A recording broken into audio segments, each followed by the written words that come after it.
Happy morning all. Vaikunta Ekadasi 2025 சொர்க்கவாசல் திறப்புன்னு சொல்லுவாங்க இல்லையா, அதை பற்றின விஷயங்களை உங்ககிட்ட ஷேர் பண்ணிக்க போகிறேன். அது நாளைக்கு ஜனவரி 10ஆம் தேதி தான் வர இருக்குது.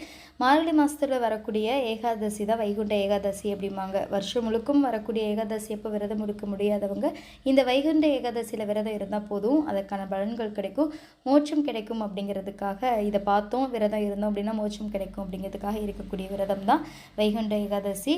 இது இன்னைக்கிலிருந்தே ஸ்டார்ட் பண்ணணும். மதியத்தோட சாப்பாடு பகல் உணவோடு அடுத்து விரதம் இருக்கிறவங்கள பகல் உணவு சாப்பிட்டுட்டு அதுக்கப்புறமா பால் பழம் போன்ற எளிமையான உணவு மட்டும் எடுத்துட்டு நாளைக்கு காலையில் சொர்க்கவாசல் எல்லா பெருமாள் கோயிலையும் திறப்பாங்க. அதை பார்க்கலாம். 12:03 தான் ஏகாதசி ஸ்டார்ட் ஆகுது. ஆனால் காலையிலேயே சொர்க்கவாசல் திறக்கிற விஷயம் நடக்கும். அதை பார்த்துட்டு அன்னைக்கு ஃபுல்லாக விரதம் இருந்துட்டு அன்னைக்கு நைட் ஃபுல்லாக கண் முடிச்சுட்டு அதுக்கு அடுத்த நாள் காலையில் 8:13 தான் விரதம் நிறைவு பெறதா இருக்குது. அன்னைக்கு சாயந்தரமாக விளக்கேற்றி பெருமாளை வழிபட்டுட்டு விரதத்தை நிறைவு பண்ணிக்கலாம்.